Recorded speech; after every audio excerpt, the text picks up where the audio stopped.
नाज़रीन, बेटी की वफ़ात के बाद मौलाना तारिक जमील का दुख से भरा पहला बयान सामने आ गया, जिसमें मौलाना तारिक जमील ने कहा कि बेटे के इंतकाल के बाद सोशल मीडिया पर बहुत मनफी खबरें फैलाई गईं। मौलाना तारिक जमील का कहना है कि वो एक ज़िंदा लाश की तरह फिर रहे हैं। थोड़ी देर के लिए दिल बहल जाता है, लेकिन फिर आंखों के सामने उनका बेटा आसिम आ जाता है। उन्होंने कहा कि बेटी की वफ़ात के बाद कुछ लोगों ने बहुत मनफी किरदार अदा किया और सोशल मीडिया पे क्या क्या कहा गया। लोग इंसानियत भूल गए हैं। मेरे बेटे की लाश हर वक्त मेरे सामने नज़र आती रहती है और कोई कह रहा है कि मौलाना साहिब ने ख्वाब झूठा बयान किया, कोई कह रहा है कि कुरान ख़वानी क्यों की है, ये तो हराम है, कोई कह रहा है कि दुआ क्यों कराई है, क्या सारा हराम इधर ही आ गया। मौलाना तारिक जमील ने सोशल मीडिया को तनकीद का निशाना बनाते हुए कहा कि सिर्फ लाइक लेने के लिए और चंद पैसे इकट्ठे करने के लिए मुझे और रुला रहे हो, लोगों को शर्म ही नहीं आती। उन्होंने कहा कि सस्ती शोहरत लेने के लिए लोग ऐसा कर रहे हैं। शुक्र है कि बहुत लोगों ने ताज़ियत की, लेकिन इस मौके पर कुछ लोगों ने बहुत मनफी किरदार भी अदा किया। मैं एक जवान बेटी की मैयत उठा रहा हूँ, उसको कब्र में उतार रहा हूँ और सोशल मीडिया पर क्या क्या नहीं कहा गया इस बारे में। उन्होंने मज़ीद कहा कि लोगों ने इस्लाम को पता नहीं क्या बना दिया है। कोई ख्वाबों पे तबसरे कर रहा है, कोई मेरे ऊपर तनकीद कर रहा है, कोई मेरे बेटे को कह रहा है कि मौलवी के बेटे ने खुदकुशी की। बताओ इस सूरत हाल में मेरे ऊपर क्या गुजर रही होगी। जहाँ हाल ये है कि दुनियादार हो, दीनदार हो या उल्मा हो, उनकी ज़बानों से अल्फाज नहीं निकलते, बल्कि उनकी ज़बानों से आग निकलती है। उनकी ज़बानें आग बरसाती है। जब ज़बान आग बरसाएगी तो दिल नफ़रत से भरा होगा। लेकिन मैंने कहा कि या अल्लाह, मैंने आपसे वादा किया था कि मैं अपनी वजह से कभी किसी से नफ़रत नहीं करूँगा, किसी से बुग़्ज़ नहीं रखूँगा, किसी से कता ताल्लुक़ नहीं करूँगा। आज मुझे ये वादा पूरा करने में ज़ोर लगाना पड़ रहा है कि एक तरफ तो मुझे अपने बेटी की लाश नज़र आती है और दूसरी तरफ उन नादानों के तबसरे नज़र आते हैं।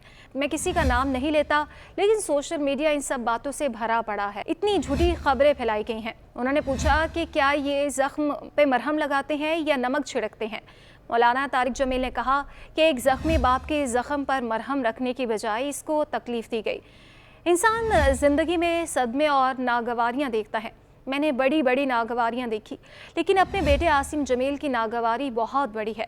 मौलाना तारिक जमील का अपने बेटे के बारे में कहना था कि आसिम, जब तक सूरज चांद चमकता रहेगा, तेरी याद मेरे अंदर ताज़ा होती रहेगी। मैं तुम्हें कभी भुला ना पाऊँगा। ए आसिम, दिन हो या रात हो, तेरी यादों से मेरा बसेरा हो रहा है। मेरा दिल तुझ में दिन में भी अटका हुआ है, रात को भी अटका हुआ है। मौलाना तारिक जमील ने कहा कि मैं अपने कामते हाथों को देखता हूँ और कहता हूँ कि ए आसिम, तूने किस हाल में बाप को छोड़ा कि उसके हाथ कांप रहे हैं, और तेरी माँ का सीना इतना कट गया है कि इसमें पानी भी नहीं जा रहा, जो आसानी से चला जाता है। माँ बाप की ये कैफियत हो और कोई मौलाना उठ के तबसरे कर रहा हो, कोई मुफक्किर उठ के तबसरे कर रहा हो, बताओ मेरे दिल पे क्या गुजरी होगी। मौलाना तारिक जमील ने कहा कि दीन बयान करते जिनकी ज़बानें जहर बन जाएं और शोले बरसाएं, उनकी ये सब आखिरत में भुगतना पड़ेगा। मैंने अपना हिस्सा मुआफ़ कर दिया, लेकिन अल्लाह का निज़ाम तो चलता है। लोग ये नहीं जानते कि एक बाप के ज़ख्म कितने गहरे हो जाएंगे। तुम्हारे चंद पैसों के लालच में हमारे यहाँ और हमारे ख़तीबों के यहाँ लोगों को बुरा भला कहना दीन बन चुका है, क्योंकि सामने मेरे नबी पाक सल्लल्लाहु अलैहि वसल्लम की सीरत नहीं है। मौलाना तारिक जमील ने नम आँखों के साथ अपने हाथ जोड़े और कहा कि मैं आपके सामने हाथ जोड़ता हूँ कि ऐसे किसी को अपनी ज़बान से दुख ना दिया करो कि जवान बेटी की मौत का गम लिए एक ज़िंदा लाश फिर रही हो और उसको पत्थर मारे जाएं और उस पर अपने गुस्से का इजहार किया जाए। ये बड़े दुख की बात है कि हमारी कौम की गिरावट की इंतहा है। मौलाना तारिक जमील ने दुआ की कि अल्लाह किसी को जवान बेटी की मैयत उठाने का वक्त ना दिखाए। ये तो वही जानता है जिसका जिगर टुकड़े टुकड़े होता है और जिस पे ये सदमा गुजरता है। दूसरों को इस दुख का क्या पता हो। मौलाना तारिक जमील का कहना था कि उनका बेटा आसिम नहायत नेक था, जिसने ना कभी किसी की गीबत की और ना ही किसी को गीबत करने दी। आसिम जमील किसी से नफ़रत नहीं करता था। मेरा ऐसा बेटा अल्लाह के पास चला जाए और मुझ पर तंज हो रहा हो तो मेरे दिल पे क्या बीतेगी।